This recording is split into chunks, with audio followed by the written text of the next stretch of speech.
राम राम दोस्तों।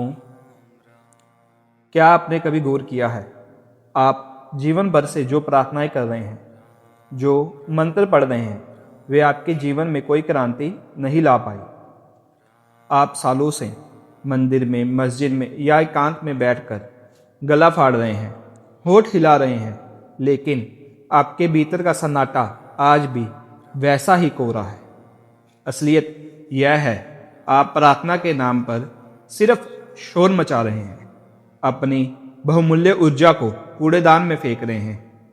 आज मैं वह कड़वा सच बताने वाला हूं, जिसे सुनकर आपकी आस्था डगमगा सकती है, लेकिन उसी डगमगाहट के पीछे सत्य का दरवाजा खुलेगा।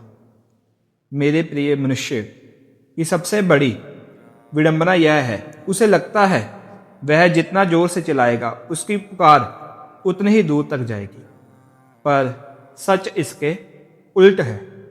जब आप बोलकर मंत्र उच्चारण करते हैं, जिसे हम वाचिक जाप कहते हैं, तो आप अनजाने में अपनी प्राण ऊर्जा का एक बहुत बड़ा हिस्सा बाहर निकाल फेंकते हैं। सोचिए, एक छोटी मोमबत्ती को अगर आप जोर से फूंक मारे तो वह बुझ जाती है। बिल्कुल वैसे ही जैसे ही आप होंठ हिलाते हैं, फेफड़ों से हवा बाहर निकलती है, वह आंतरिक अग्नि शब्दों के साथ बाहर बह जाती है। आप घंटों बोल बोल कर जाप करते हैं, जीभ हिलाते हैं, गले की नसें खिंचती हैं, चेहरे की मांसपेशियां हरकत करती हैं। यह सब क्या है? सिर्फ शारीरिक श्रम, खेत में हल चलाने जैसा।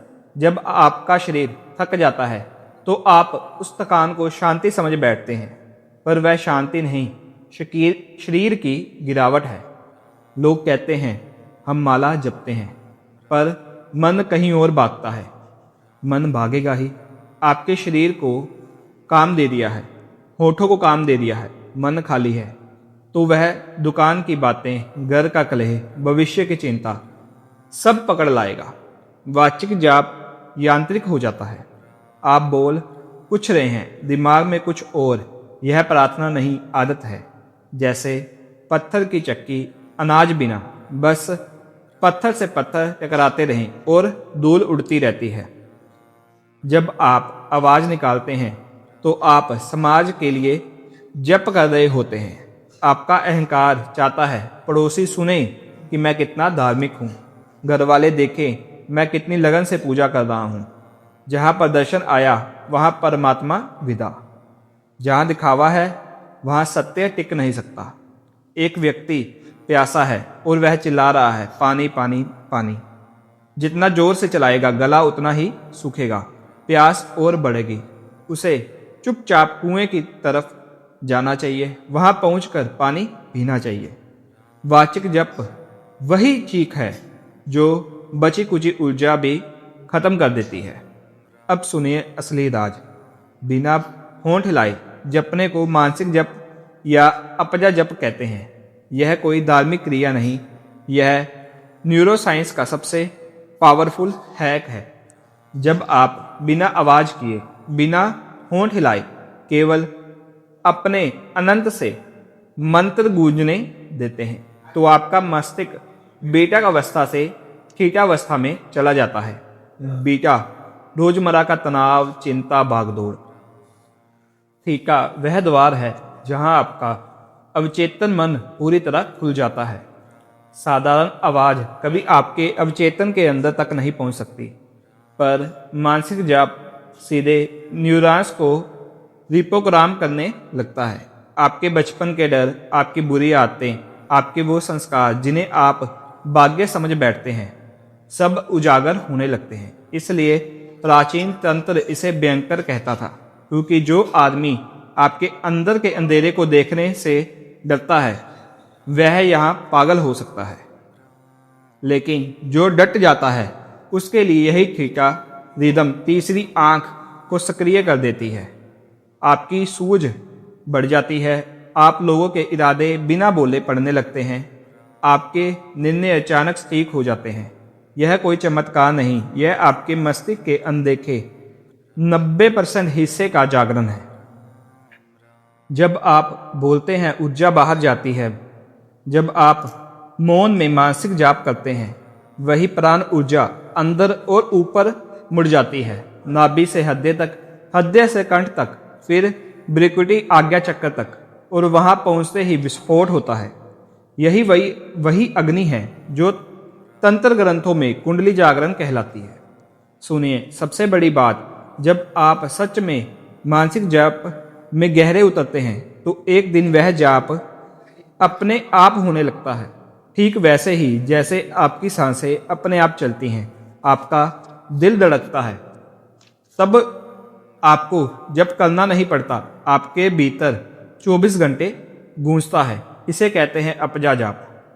तब आप चाहे बस में यात्रा कर रहे हों, कतार में खड़े हों या बातचीत कर रहे हों, आपके भीतर एक मधुर गूंज बहती रहती है।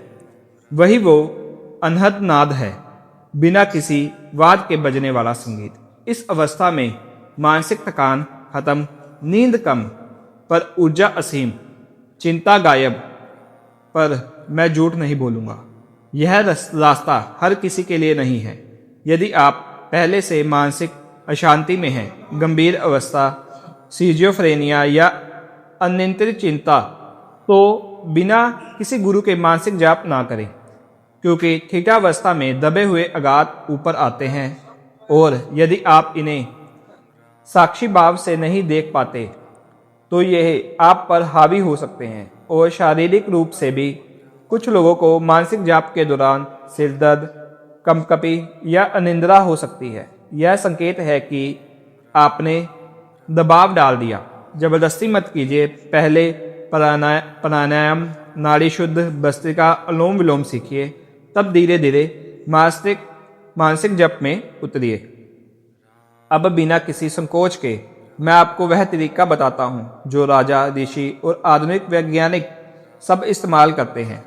रीढ़ की हड्डी बिल्कुल सीधी, क्योंकि वेगस नर्व जो दिमाग से पेट तक सीधा कनेक्शन है, केवल तभी सक्रिय होती है जब रीढ़ की हड्डी सीधी हो। होंठ बंद लेकिन जबड़े ढीले। जेब को ऊपर के तालुए से सटाएं, यह ऊर्जा के रिसाव को रोकता है। मंत्र लीजिए, सबसे सरल है सोहम। सांस अंदर जाते हुए सो, सांस बाहर जाते हुए हम। पर होंठों को हिलाने की कोशिश बिल्कुल ना करें। यह आवाज़ मन में गूंजे, जीभ पर नहीं। शुरुआत में केवल 5 मिनट, दिन में 2 बार, आंखें बंद या खुली, यह आपकी मर्जी है। ध्यान दें, जब मन भटके तो बस सोहम पर वापस लाएं। जल्दी मत करो, यह कोई प्रतियोगिता नहीं है। 21 दिन लगातार करके देखिए, आप खुद हैरान रह जाएंगे। आपकी चिड़चिड़ापन कम होगा, निर्णय क्षमता बढ़ेगी। लोग आपसे कहेंगे तुम में कुछ बदलाव आया। वह बदलाव है बर्बाद ऊर्जा का वापस लौटना। तो देखिए, जो मैंने आपसे कहा वह कोई नया आविष्कार नहीं है। यह वही सोच है जिसे कबीर, बुद्ध, कृष्णमूर्ति भी करते रहे हैं। शब्द तो नक्शा है, असली यात्रा मौन से शुरू होती है। आप सालों से वाचिक जाप करते करते थक गए। अब कम से कम एक बार प्रयोग करें, बिना होंठ हिलाए, बिना किसी को बताए। अपने भीतर उस अनहद नाद को सुने जो कभी रुकता नहीं, जिसे चोरी नहीं किया जा सकता। अगर यह वीडियो आपके अंदर कोई तार छेड़ गया है तो आज रात सोने से पहले सिर्फ 5 मिनट मानसिक जाप करके देखिए। कमेंट में लिखिए, मैं मौन में जागूंगा। और हाँ, इस वीडियो को एक बार और देखना, इस बार बिना होंठ हिलाए। जहाँ शब्द खत्म होते हैं वही सत्य शुरू होता है। तो बिना शोर किए चैनल को लाइक, शेयर और सब्सक्राइब जरूर करें। जय श्री राम, जय हनुमान।